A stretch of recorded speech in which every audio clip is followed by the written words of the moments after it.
కొద్ది సమయం ప్రాముఖ్యమైన దేవుని వాక్యం వైపు మన మనసులను లగ్నం చేద్దాం. రిపోర్టులు రాసేవాళ్ళు కూడా పక్కన పెట్టేసి మీ బైబిల్ గ్రంథాలు తెరుచుకోండి. న్యాయాధిపతుల గ్రంథం 2వ అధ్యాయం 10 నుండి 19 వరకు చదువుకున్నాం. వచనం 17లో ఒక మాట జ్ఞాపకం చేసుకుందాం. న్యాయాధిపతుల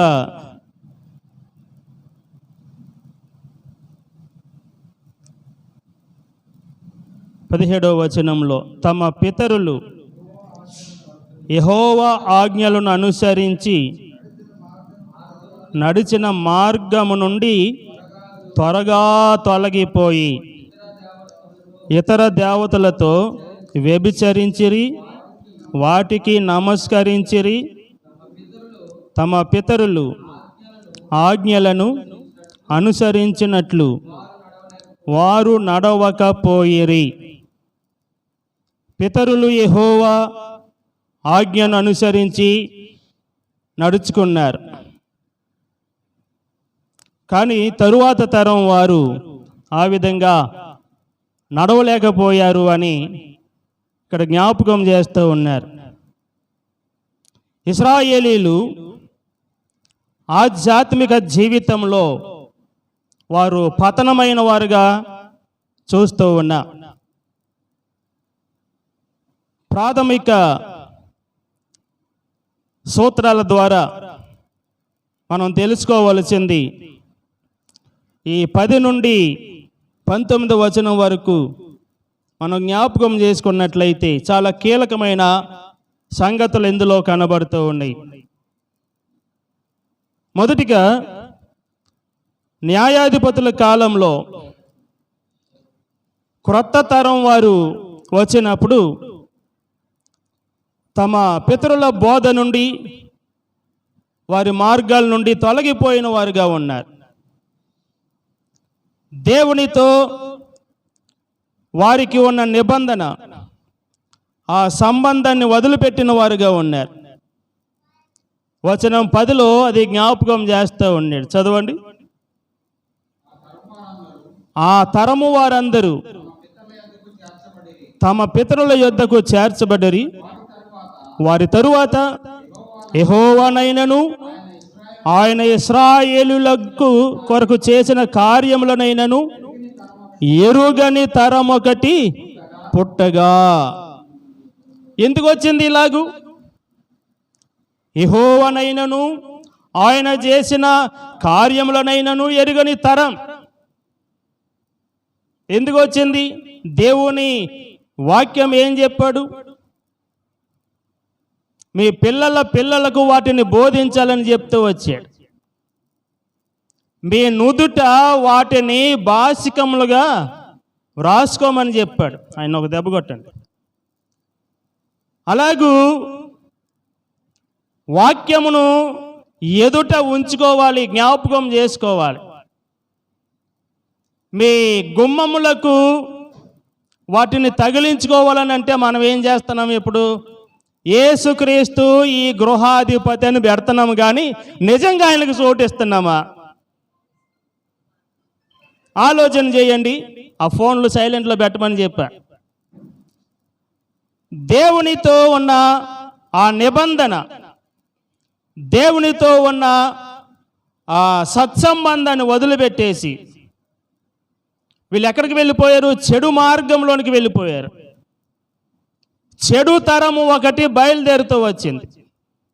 కారణం ఏంటంటే, మన ఇంటిలో కానీ మన సంఘంలో కానీ మన తరువాత బోధించేవారు లేరు, హెచ్చరించేవారు లేరు, వారిని సరైన మార్గంలో పెట్టేవారుగా లేరు. వారు వాక్యమును విడిచిపెట్టి దేవుడు చేసిన అద్భుత కార్యములను మరచి చెడు తరం వైపు వారు వెళ్ళిపోయిన వారుగా ఉంటూ ఉన్నారు. 11వ వచనం నుండి 13 వరకు మీరు గుర్తుపెట్టుకోండి. వారి పితరుల తరం వారు ప్రమాణాలను, చట్టాలను వారు ప్రశ్నించడం మొదలుపెట్టారు. ఇలాగే ఎందుకు చెయ్యాలి? ఆయనే దేవుడా? మాకు అలాగ అనిపించడం లేదు. ఇదిగో ఇక్కడ ఉత్సవం జరుగుతూ ఉంది కదా. ఒక మాట చూస్తాం, పండుగ వంటి పండుగ. పండుగ కాదది, పండుగ వంటి పండుగ. బైబిల్లో ఉందా పదం? ఉత్సవము వంటి ఉత్సవం, అది బైబిల్లో ఉంది. ఉత్సవము కాదు, కానీ ఉత్సవం లాంటిది అది. వాటి వైపు ఈ ఇశ్రాయేలు ప్రజలు వెళ్ళిపోయి వారు కేవలం కంటికి కనిపించే వాటి వైపు వెళ్ళిపోయి ఆ చెడు తరం వారుగా వారు సిద్ధపడిన వారుగా చూస్తూ ఉన్నాం. వారు దేవుని సన్నిధిని విసర్జించారు, దేవుని మాటను త్రోసిపుచ్చిన వారుగా ఉన్నారు.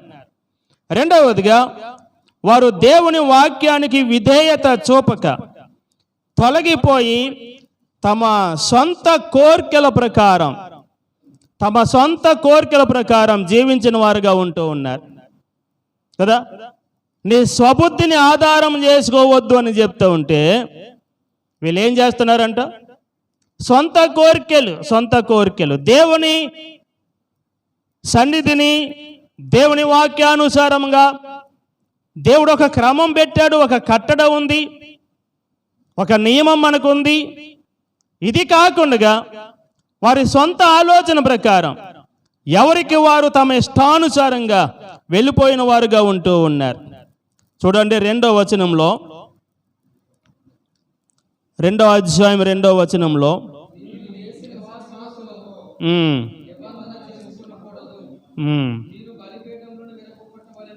బలిపీఠములను విరుగగొట్టవలెనని ఆజ్ఞ ఇచ్చితిని గాని నా మాట వినలేదు. విరగొట్టాలి, వారి బలిపీఠాలను విరగొట్టండి. తరువాత చూడండి, 17వ వచనంలో కూడా చూసాం, ఆయన మాట వినిన వారు కాదు. ఆయన మాట వినక ఎవరికి వారే తమ ఇష్టానుసారంగా సొంత ఆలోచన ప్రకారం, సొంత కోరికల ప్రకారం జీవించిన వారుగా ఉంటూ ఉన్నారు. 17వ అధ్యాయం 6వ వచనంలోకి వెళ్ళండి. న్యాయాధిపతుల గ్రంథం 17వ అధ్యాయం. ఆ దినములలో ఇశ్రాయేలులకు రాజు లేడు, ప్రతివారు తన ఇష్టానుసారముగా ప్రవర్తించుచూ వచ్చారు.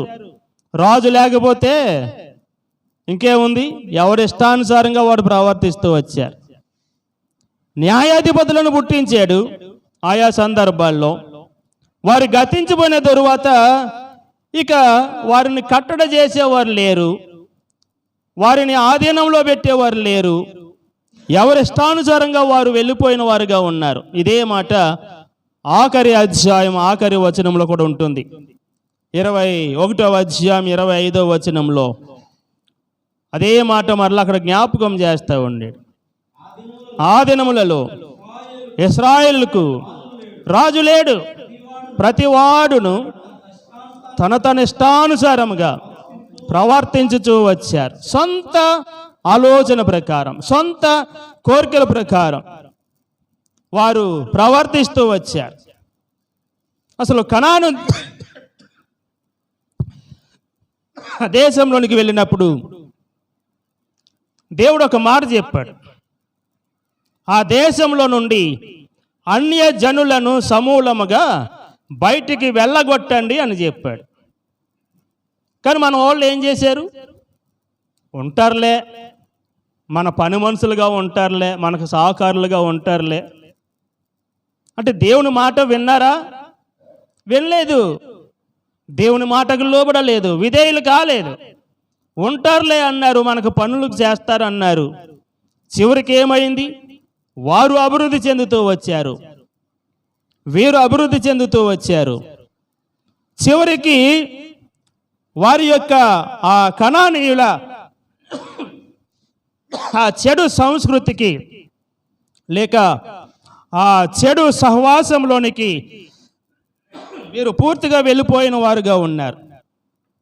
సంపూర్ణముగా తమను తాము ప్రత్యేకపరచుకోవలసిన వారు, సంపూర్ణముగా వారు ఒక ప్రత్యేక జనాంగముగా ఉండవలసిన ఇశ్రాయేలు జనాంగం.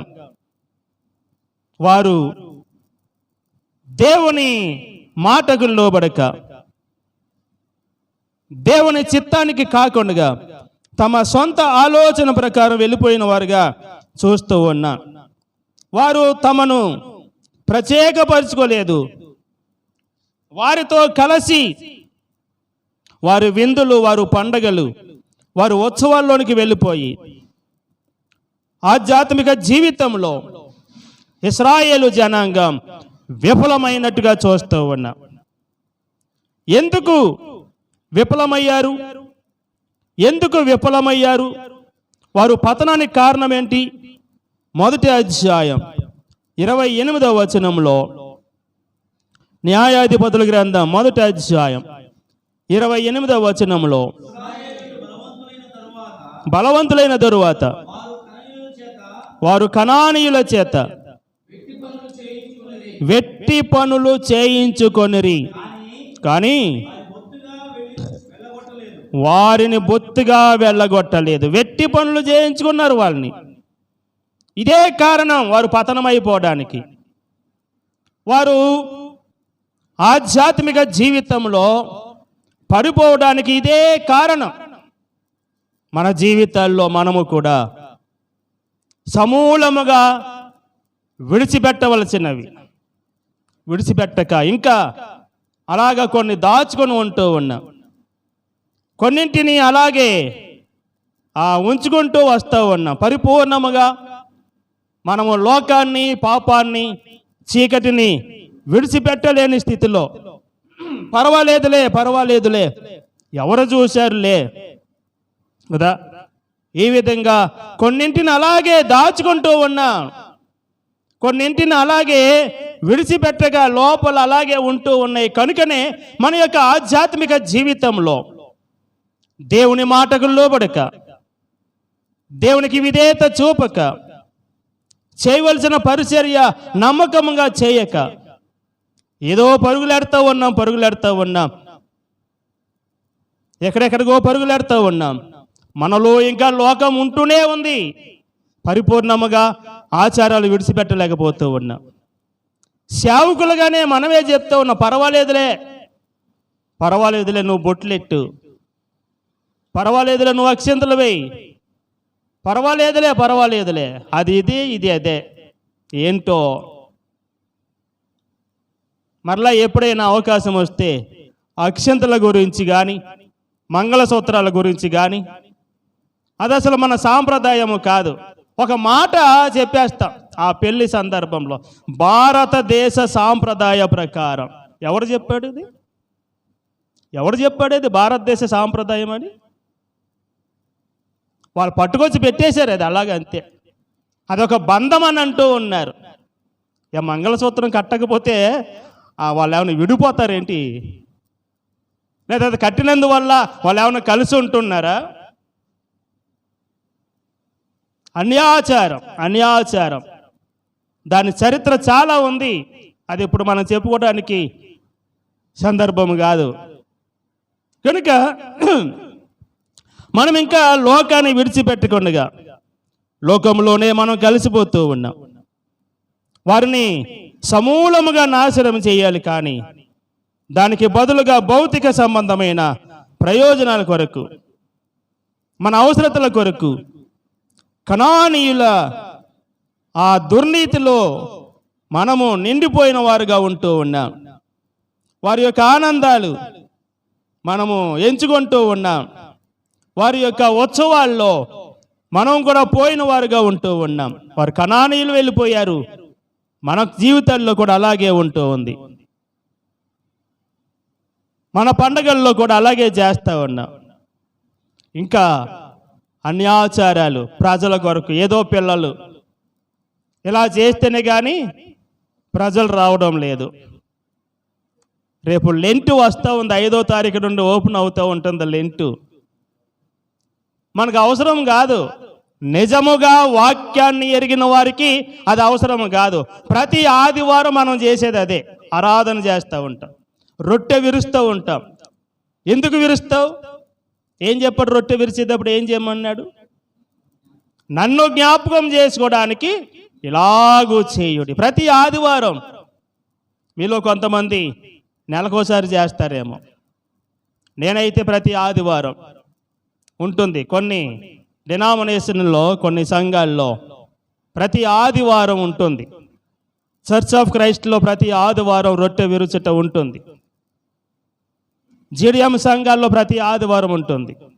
హెబ్రోన్లో ప్రతి ఆదివారం ఉంటుంది. ఇక సనాతన ఐపీసీలోకి వెళ్తే ప్రతి ఆదివారం ఉంటుంది.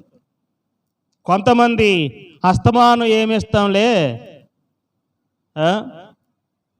నెలకోసారో 3 నెలలకోసారో, కొంతమంది 6 నెలలకోసారి, మరి కొంతమంది సంవత్సరానికి ఒకసారి, ఆ సంవత్సర ఆఖరు రోజునో మొదటి రోజునో ఇస్తారు. వాక్యం ఏం చెప్తా ఉంది? నా శరీరమును తిని నా పాత్రలను త్రాగువాడే నిత్య జీవము గలవాడు. ఈ మట్టి శరీరానికి రోజుకి ఎన్ని పూటలు పెడతా ఉన్నాం ఆహారం? పొద్దున్న టిఫిన్ ఉండాలి, మధ్యాహ్నం భోజనాలు ఉండాలి, మళ్ళా సాయంకాలం స్నాక్స్ ఉండాలి, మళ్ళా రాత్రికి మళ్ళా భోజనం. ఈ మధ్యలో ఇంకెన్ని పెడుతున్నావు ఉన్నావు దీనికి? ఈ మట్టి శరీరానికి క్షయమైపోయి లయమైపోయి ఈ శరీరానికి ఎంత ఆహారం పెడతా ఉంటే, మరి ఆత్మకు ఆహారం ఏది? ఆత్మకు శక్తి ఏది? ఆత్మకు బలం ఏది? ఎందుకు రొట్టె, ఎందుకు పాత్ర? పరిశుద్ధమైనది మనలోనికి వచ్చినప్పుడు ఆ పరిశుద్ధతను మనం కాపాడుకుంటూ ఉండాలి. పరిశుద్ధత లేకుండా దాని జోలికి పోయామా, అది మరెక్కువ కీడుకే అని అంటూ ఉన్నాడు. ఆ కొరింథీ 11వ అధ్యాయంలో పరిశుద్ధ పౌలు విపులంగా వ్రాసాడు కదా. చూడండి 23వ వచనంలో ఏమంటాడు?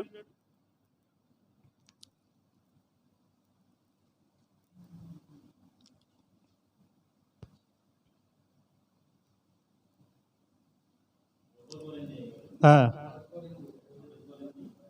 11:23లో నేను మీకు అప్పగించిన దానిని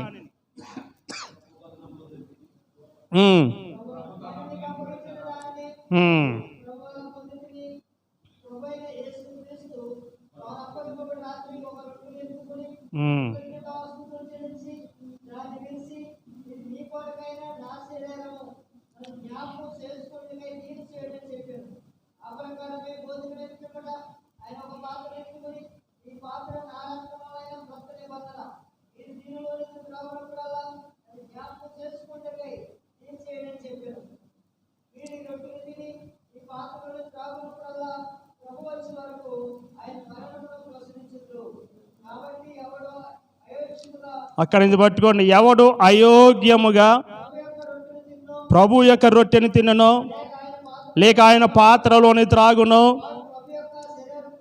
శరీరమును గూర్చి రక్తమును గూర్చి అపరాధి అగును. ఇందువలననే మీలో అనేకులు ఏమవుతున్నారు? బలహీనులయ్యారు, రోగులయ్యారు, చాలా మంది నిద్రిస్తూ ఉన్నారు. చాలు. ఎందువలన? అయోగ్యము వలన. అయోగ్యత. కొంచెము పులుపిండి పర్వాలేదులే అనుకుంటూ వెళ్ళిపోతూ ఉన్నాం. మనలో ఉన్న అపవిత్రత పరిపూర్ణముగా తీసివేసుకోలేకపోతూ ఉన్నాం. ఇశ్రాయేలీయులు చేసిన పొరపాటు అదే. వారు పతనమైపోవడానికి కారణం అదే. మన జీవితాల్లో కూడా ఇంకా లోక సంబంధమైన ఆ పులుపిండి ఇంకా ఉండిపోయింది. కనుకనే పరిశుద్ధతకు మనము స్థానం ఇవ్వలేకపోతూ ఉన్నాం. ఆ పరిశుద్ధతకు మనం స్థానం ఇవ్వలేకపోతూ ఉన్నాము. కనుకనే మనము కూడా మన ఆధ్యాత్మిక జీవితంలో పతనం వైపు వెళ్ళిపోతూ ఉన్నాం. కనుక ఇక్కడ అంటూ ఉన్నాడు, వారు కనానీయులను ఏం చేశారు? వాళ్ళు ఇంకా ఏం చేశారు? చూడండి 3వ అధ్యాయం 5-6 వచనాల్లో చూడండి. కనానీయులు ఉండనిచ్చారు సరే, ఇశ్రాయేలీయులు,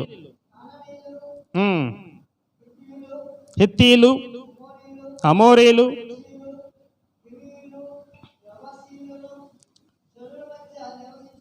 జనుల మధ్య నివసించుచు, మాట పట్టుకొని వారి కుమార్తెలను పెండ్లి చేసుకొనొచ్చు, వారి కుమారులకు వారి దేవతలకు పూజించుచూ వచ్చారంటే ఎంత ఘోరం ఇది. అసలు వాళ్ళని తీసివేయండ్రా అని దేవుడు చెప్తే ఇప్పుడు ఏం చేస్తున్నారు? ఆ జనులతో కలిసిపోయి వారి అమ్మాయిలను వీళ్ళు తెచ్చుకుంటున్నారు, వీళ్ళ అమ్మాయిలను వారికి ఇస్తా ఉన్నారు. అంటే ఏంటి? కలిపేసుకుంటున్నారు బంధుత్వాన్ని. తీసివేసుకోవలసిన దానిని కలిపేసుకొని ఎంత ఘోరమైన రీతిలో దేవుని మాటకు విధేయులు అవుతూ ఉన్నారు. చాలదన్నట్టు వారి విగ్రహాలను, వారి దేవతలను పూజిస్తూ వచ్చారు. ఇక వాటిని చూడడానికి వెళ్ళినప్పుడు అంటున్నాడు, విగ్రహాలతో వ్యభిచరించిరి, వారి దేవతలతో వ్యభిచరించిరి అని అంటూ ఉన్నాడు. ఎంత ఘోరమైన మాట అది. వ్యభిచరించిరని అంటే ప్రభు చెప్పాడు కదా ఒక మాట, వ్యభిచారం చేస్తేనే కాదు పాపం, ఆ చూపు వారి విగ్రహాలను చూస్తూ ఉన్నప్పుడంట, ఆ గుళ్ళు గోపురాల వైపు చూసినప్పుడు మన దృష్టి అంతకంటే చెడిపోయిన స్థితిలోకి వెళ్ళిపోతూ ఉంది. అది వ్యభిచరించిరని అంటే అక్షరార్థముగా వాటితో వ్యభిచరించడం కాదు, కానీ మన దృష్టి ఆ విధంగా చెడిపోయినది అయిపోతూ ఉంది. ఆ విగ్రహాలను చూసినప్పుడు, అన్య దేవతలను చూసినప్పుడు, అన్య ఆరాధనకు వెళ్ళినప్పుడు మనము చెడిపోయిన స్థితిలోనికి వెళ్ళిపోతూ ఉన్నాం, పతనమైపోతూ ఉన్నాం. దేవుని మార్గంలో నుండి, దేవుని సన్నిధానంలో నుండి మనలను మనం తప్పించుకొని లేక అక్కడకు వారి యొక్క ఆరాధనలోనికి వెళ్ళిపోయేవారుగా ఉంటూ ఉన్నాం. కనుక రెండు సంస్కృతులు లేక రెండు జీవన శైలులు, ఈ సంకరజాత అంటారే కదా, సంకరజాత అంటే అది హైబ్రిడ్. మనకు హైబ్రిడ్ అంటే తెలుగులోకి వచ్చేటప్పటికి సంకరజాత, ఓడి సంకరజాత రేడ్ అని చెప్తూ ఉంటారు. వాస్తవానికి హైబ్రిడ్ అది. తెలుగులోకి వస్తే అది చెడు పదముగా కనబడుతూ ఉంది. ఎలాగొస్తుంది? ఒక విత్తనం వేరే మొక్క, ఇంకొక విత్తనం వేరే మొక్క, ఈ రెండింటిని కలిపి కడతారు, కలిపి సంక్రమింపజేస్తారు. ఆ రెండిటి కలయికలో నుండి వచ్చిన ఆ క్రొత్త విత్తనాన్ని హైబ్రిడ్ విత్తనం అని అంటారు. క్రొత్త వంగడం. ఈ వరి జాతులు అలాగే వస్తూ ఉంటాయి. కూరగాయలైనా, ఈ వరి అయినా, ఈ చెరుకైనా ఆ విధంగా సంక్రమింపజేసి సృష్టించింది శాస్త్రవేత్తలు, అగ్రికల్చరల్ డిపార్ట్మెంట్. ఆ విధంగా ఈ ఇశ్రాయేలీలు, ఈ అన్య జాతుల వారు కలిసి వివాహాలు చేసుకొని ఏమైపోయిందంటే సంకరజాతి ఏర్పడిపోయింది అక్కడ. అదే చెప్తూ ఉన్నాడు, వారు దేవునినైనను దేవుడు చేసిన కార్యములనైనను ఎరుగని తరము. ఇక ముగింపులోనికి వస్తా ఉన్నాను. మూడవదిగా, ఆదాము పతనము నుండి మానవ స్వభావం అధోముఖముగానే ప్రయాణిస్తూ వచ్చింది. చరిత్ర మనం ఎరిగిన వారం, మనము బోధిస్తూ ఉన్నవారం. దేవుని కృపచేత ప్రార్థన, దేవుని కృపచేత పశ్చాత్తాపం, వీటి ద్వారా మనలను మనం పునరుజ్జీవింపజేసుకోవడానికి అవకాశం దొరుకుతూ ఉంది. విశ్వాసిలో ఆయా సమయాల్లో ఆత్మీయ పునరుజ్జీవం జరగకపోతే గనుక వ్యక్తిలో కానీ సమాజంలో కానీ ఆత్మీయ క్షీణత ఏర్పడుతూ ఉంది. వాస్తవానికి మనం చేయవలసింది ఏంటి? వాస్తవానికి మనం ఏ విధంగా ఉండాలి? వాస్తవానికి మనం ఏమై ఉన్నాం అసలు? దినవృత్తాంతములు 2వ గ్రంథం, దినవృత్తాంతములు 2వ గ్రంథం 7వ అధ్యాయం 14వ వచనంలో మనకు బాగా పరిచయమైన మాట. దినవృత్తాంతములు 2వ గ్రంథం 7వ అధ్యాయం 14వ వచనంలో, నా పేరు పెట్టబడిన నా జనులు. మనం ఏ జనులు? మనం ఏ జనులం అంటే ఆయన పేరు పెట్టుకున్న జనులం. మనం దేవుని పిల్లలం, దేవుని ప్రజలం, దేవుని సేవకులం. నా పేరు పెట్టబడిన నా జనులు తమ్మును తాము తగ్గించుకొని ప్రార్థన చేసి నన్ను వెదకి తమ చెడు మార్గములను విడిచిన యెడల ఆకాశము నుండి నేను వారి ప్రార్థనను విని వారి పాపములు క్షమించి వారి దేశమును స్వస్థపరచుదును. ఈనాడు దేశం సరిగా లేదు. ఈనాడు మన ప్రార్థనకు జవాబు రావడం లేదు. కారణం ఏంటంటే ఇక్కడ ఉన్న రీతిగా మనం నడుచుకోలేకపోతూ ఉన్నాం. ఆయన ప్రజలమని చెప్పుకుంటూ ఉన్నాం బయటి ప్రపంచానికి ఆయన బిడ్డలుగానే మనం చెప్పుకుంటూ ఉన్నాం, ఆయన సేవకులుగానే మనం చెప్పుకుంటూ ఉన్నాం. కానీ చేయవలసిన రీతిగా పరిచర్య చేస్తూ ఉన్నామా? భారభరితమైన హృదయము కలిగి నశించిపోతూ ఉన్న ఆత్మల కొరకు ఏమైనా చేయగలుగుతూ ఉన్నామా? మనం చేసేది ఏంటంటే బొట్టలోనే గేలం వేయటం, బొట్టలో గేలం వేసే అలవాటు అయిపోతుంది. అక్కడ ఏదైనా పెద్ద సంఘం ఏర్పడింది, అక్కడ కొంతమంది ఏర్పడుతూ ఉన్నారు అని అంటే మన కులం వాడిని ఒకరిని తీసుకుని పోయి, ఉన్నారా మీలో కూడా అలాంటి వాళ్ళు? మన కులం ఏంటి? మన కులం ఏంటి? చచ్చావా చావలేదు. ఇంకా కులం విషయంలో చావకపోతేనే చేసే పని అది.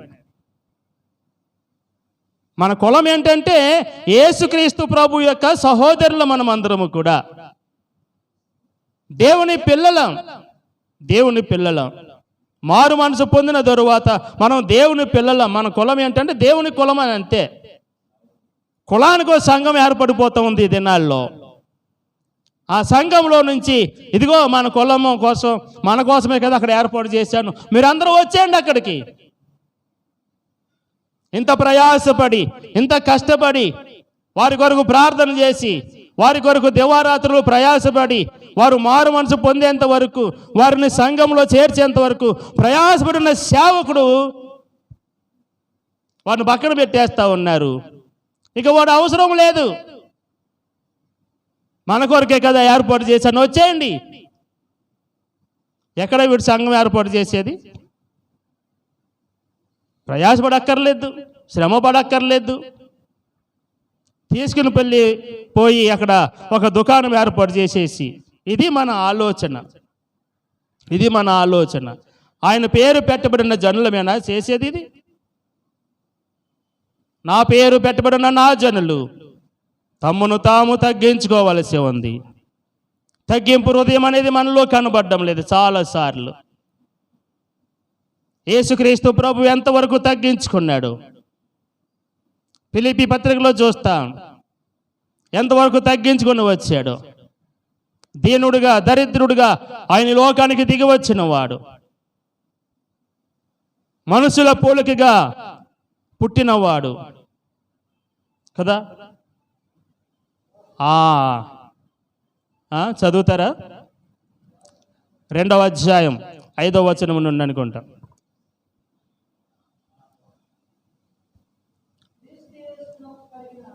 క్రీస్తు యేసునకు కలిగిన ఈ మనస్సు మీరును కలిగి ఉండుడి. ఆయన దేవుని స్వరూపము కలిగిన వాడయ్యుండి దేవునితో సమానముగా ఉండుట విడిచిపెట్టకూడని భాగ్యమని ఎంచుకొనలేదు గాని మనుషుని పోలికగా పుట్టి దాసుని స్వరూపము ధరించుకొని తను తాను రిక్తునిగా చేసుకున్నాడు. మనుషుల పోలికగా దాసుని స్వరూపము ధరించుకొని, ఇంకా చూస్తే ఎంతవరకు తగ్గించుకున్నాడు అని అంటే శిలువ మరణము పొందినంతగా తను తాను తగ్గించుకున్నాడు. మనకేది? క్రీస్తు యేసు యొక్క జత పని వారుగా చెప్పుకుంటూ ఉన్నా, క్రీస్తు యేసు యొక్క సహోదరులమని చెప్పుకుంటూ ఉన్నా, ఆయన పేరు పెట్టుకున్నాము కానీ తగ్గింపు లేదు, తగ్గింపు లేదు, ప్రార్థన లేదు, ఆయనను వెతికేది లేదు. సొంత ఆలోచన, సొంత నిర్ణయం, సొంత చిత్తాన్ని అక్కడ పెట్టేసి పర్వాలేదులే రేపటి నుంచి స్టార్ట్ చేసేస్తాం. మనకు లేని అలవాటు తెచ్చిపెట్టుకుంటాం. ఎందుకనంటే వీళ్ళు చెదిరిపోతారేమో భయం. నీలో వాక్యం ఉంటే ఎందుకు చెదిరిపోతారు? నువ్వు ఖచ్చితంగా దేవుని వాక్యాన్ని బోధిస్తూ ఉన్నప్పుడు నీ దగ్గర సరైన ఆహారం పెట్టే ఆ వాడుక ఉన్నప్పుడు నీ దగ్గర నుండి ఎవడు వెళ్ళిపోడు. క్రమాన్ని నేర్పిస్తూ ఉన్నప్పుడు, బైబిల్ క్రమాన్ని, బైబిల్ చట్టాన్ని, కట్టడలు అనుసరించి నువ్వు నడిపిస్తూ ఉన్నప్పుడు ఎవడు ఎక్కడికి చెదిరిపోవడానికి అవకాశం లేదు. గొర్రె నీ దొడ్డులో నుండి ఇతర దొడ్డుల్లోనికి దూకుతుందంటే కారణం నీ దగ్గర సరైన మేత లేదు, అంతే. అంతకంటే ఇంకేమీ లేదు అక్కడ. మనం సరైన మేత పెట్టకపోతే పక్క దొడ్డిలో పచ్చిక బయలు కనబడుతూ ఉన్నప్పుడు ఆ పచ్చిక బయలు వైపే దూకుతుంది గొర్రె. కనుక బైబిల్ చదవడం మనం బాగా అలవరుచుకోవాలి. నీకెంత చదువు రాకపోయినా, అక్షర జ్ఞానం లేకపోయినా నువ్వు బైబిల్ చదవడం అలవాటు చేసుకో. బైబిలే ఎక్కువ ఆధారం చేసుకో, ఇతర పుస్తకాలు కాదు. టీవీల దగ్గర కూర్చోవడం మానుకోండి, టీవీలు పక్కన పెట్టేయండి. సమయం దొరికినప్పుడల్లా బైబిల్ చదవండి, బైబిల్ చదవండి, బైబిల్ చదవండి. బైబిల్లో నుండే ఆయన నీకు ఆ జ్ఞానం ఇస్తాడు. నీ సంఘాన్ని ఎలా నిలబెట్టుకోవాలో, నువ్వు ఎలా కట్టుకోవాలో ఆయనే ఆ జ్ఞానాన్ని ఇస్తాడు. ఎందుకు భయపడాలి? లేని ఆచారాలు మనకెందుకు? ఆ లోకాన్ని ఎందుకు మనం సంఘాల్లోకి తెచ్చిపెట్టుకోవాలి? మన క్రమము కాదు.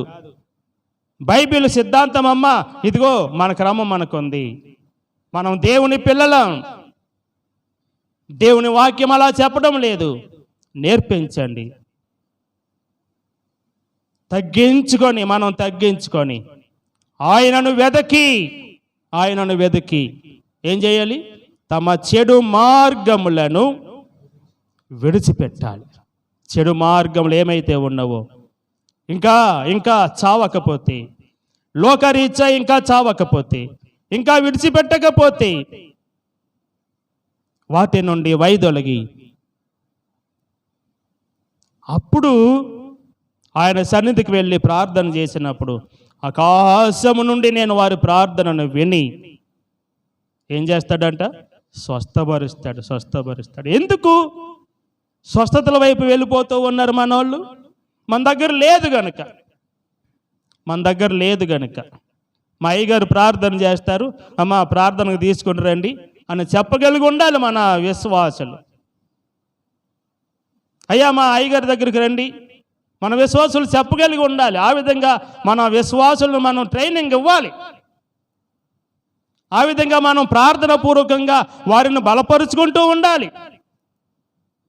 ఎంతసేపు లోకం వైపు చూసుకుంటూ అక్కడికి వెళ్ళిపోదాం, ఇక్కడికి వెళ్ళిపోదాం, ఎక్కడెక్కడో ఏదో చేస్తా ఉన్నానని కాదు. అసలు నీ ఇంటిని నువ్వు కట్టుకోవాలి. ఎక్కడికో వెళ్ళి కట్టడం నీకెందుకు పని? అందుకు నేను పిలిచాడా? అందుకు నీకు సంఘాన్ని ఇచ్చాడా నీ దేవుడు? ఎక్కడెక్కడికో వెళ్ళిపోతే తిరగటం కాదు, కానీ నీ ఇల్లు సరిగా ఉందా లేదా? నీ సంఘం సరిగా ఉందా లేదా? నీ సంఘంలో అన్యాచారాలు వచ్చేసినాయా? దుష్టుడు వచ్చి అలా దూరతూ ఉంటాడు. నువ్వు పక్కకి వెళ్ళినప్పుడు జాగ్రత్త. మన సంఘాల విషయంలో మనం జాగ్రత్త కలిగి ఉండాలి. మొదట మన ఇంటి విషయంలో మన జాగ్రత్త కలిగి ఉండాలి. మన ఇంటిని బాగుగా కట్టుకొని సంఘాన్ని మాదిరికరంగా మన ఇంటిని సంఘానికి మాదిరిగా పెట్టి మనమే మాదిరి. మనం ఏ వస్త్రాలు ధరిస్తూ ఉన్నామో, మనం ఏ విధంగా ప్రవర్తిస్తూ ఉన్నామో, మన క్రమం ఏ విధంగా ఉందో దానిని బట్టి మన సంఘం నేర్చుకుంటుంది. పక్క దొడ్డులోకి దూరే అవకాశం ఉండదు. అక్కడే ఉందిలే, అక్కడే ఉందిలే. మా అయ్యగారు ఉన్నారు చాలు, మా అయ్యగారు నా కొరకు ప్రార్థన చేస్తారు చాలు, మా అయ్యగారు మంచి వాక్యం చెప్తారు చాలు, మంచి ఆహారం మా అయ్యగారి దగ్గరే ఉంది చాలు. ఈ ఆలోచన మన సంఘానికి రావాలి. మనం ఆ విధంగా నేర్చుకోవాలి, నేర్పించాలి. నా పేరు పెట్టబడిన నా జనులు తమను తాము తగ్గించుకొని ఆయనను వెతికి ప్రార్థన చేసి తమ చెడు మార్గములను విడిచినప్పుడు స్వస్థత అనేది ఆయన ఇస్తాడు. శారీరక స్వస్థత గురించి చూడకండి. ఈ శరీరం ఎక్కడితోటే వెళ్ళిపోతుంది, ఇక్కడితోటే లయమైపోతుంది. 100 సంవత్సరాలు బ్రతుకుతావో, ఇంకా ఆయుష్కాలం ఇస్తే ఇంకా ఎక్కువ బ్రతుకుతావో, ఎంతకాలం బ్రతికినా ఒక దినాన్ని ఈ శరీరాన్ని విడిచిపెట్టి వెళ్ళిపోవాలి. ఈ శరీరం ప్రాముఖ్యం కాదు, అవసరమే, శరీరానికి స్వస్థత అవసరమే. కానీ స్వస్థత కావాల్సింది దేనికి? నీ బుద్ధికి స్వస్థత కావాలి, నీ బుద్ధికి స్వస్థత కావాలి. ఇలాగూ తగ్గించుకొని ఆయనను వెతికి ఆయన సన్నిధిని ప్రార్థన చేసినప్పుడు ఎందుకు రాదు బుద్ధికి స్వస్థత? ఆలోచన చేయండి. బుద్ధి ఎందుకు బాగుపడదు? ఆలోచన చేయండి. ఆ బుద్ధి ఎప్పుడైతే స్వస్థత కలిగి ఉంటుందో మనం సక్రమైన మార్గంలో నడుస్తాం, ఆయన కట్టడలను అనుసరించి నడుచుకుంటాం, ఆయన విధులను అనుసరించి నడుచుకుంటాం. మన సంఘము కూడా మన మార్గంలో మన వెనుకే నడిచేదిగా ఉంటూ ఉంది. మనకు మాత్రమే కాదు స్వస్థత, దేశమును కూడా బాగు చేస్తానంటూ ఉన్నాడు. ఈనాడు దేశం పాడైపోయింది, అధికారులు పాడైపోయారు అని కొన్ని సంవత్సరాలుగా మనం ఇబ్బంది పడుతున్నాం. కానీ అసలు మనలో ఏ ఒక్కరైనా ఈ లక్షణాలు మనం కలిగి ఉన్నామా? యెషయా గ్రంథం 57వ అధ్యాయం, యెషయా గ్రంథం 57వ అధ్యాయం 15వ వచనం. యెషయా గ్రంథం 57వ అధ్యాయం 15వ వచనం. మహాగణుడు, మహోన్నతుడు, పరిశుద్ధుడును, నిత్య నివాసునైన వాడు ఇలాగూ సెలవిస్తూ ఉన్నాడు, నేను మహోన్నతమైన పరిశుద్ధ స్థలములో నివసించు వాడను, అయినను వినయము గల ప్రాణమును ఉజ్జీవింపజేయడానికి, నలిగిన వారి ప్రాణమును విజ్జీవింపజేయుటకును, విరిగి నలిగిన వారి యొద్దను, దీన మనస్కుల యొద్దను నివసించుచున్నాను. ఎక్కడ నివసిస్తాడు ఆయన? ఆయన నివసించేది ఎక్కడ ఉందా? ఈ దీన మనసు మనలో కనబడుతూ ఉందా? యేసుక్రీస్తు ప్రభు అంతటి దీనత్వం కలిగి దిగి వచ్చాడు మన కొరకు. ఆయన నమ్మాం, ఆయన యందు విశ్వాసం ఉంచాం, ఆయనను మాదిరికరంగా పెట్టుకున్నామా? విరిగిపోవాలి, నలిగిపోవాలి దేవుని కొరకు. దీన మనస్సు నీలో ఉంటే, ఆ తగ్గింపు హృదయం నీలో, నాలో, మనందరిలో ఉంటే గనుక ఆయన మనలో నివసిస్తాడు. ఆయనే మనలో నివసిస్తే ఇంకేం కావాలి? ఇంకేం కావాలి? ఆయన మనలో నివసిస్తూ ఉన్నప్పుడు జ్ఞాపకం చేసుకుందాం.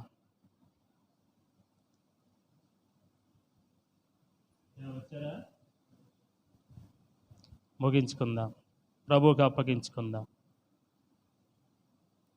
దీన మనస్సు కలిగి ఆయన సన్నిధిని వెతికేవారుగా ఉందా? తగ్గింపు హృదయం కలిగి ఉందా? ఆయన సన్నిధిని, ఆయనను వెతికేవారుగా ఉందా? చెడు మార్గములను విడిచిపెట్టి, చెడు తలంపులను విడిచిపెట్టి, మనలో నుండి వేసుకోవలసినవి తీసివేసుకొని ప్రభు కొరకు నమ్మకముగా యథార్థమైన రీతిలో పరిచర్య చేయడానికి, మన సంఘాలను కట్టుకోవడానికి పరిశుద్ధాత్ముడే మనకందరికీ సహాయం దయచేయునుగాక. ప్రేమ కలిగిన తండ్రి, వందనాలు, స్తోత్రం చెల్లిస్తూ ఉన్నా ఇంత దనక నీ సన్నిధి మాతో ఉంచిన రీతిని బట్టి వందనాలు. కొద్ది మాటలు వినడానికి నీ సహాయం అనుగ్రహిస్తూ వచ్చినందుకు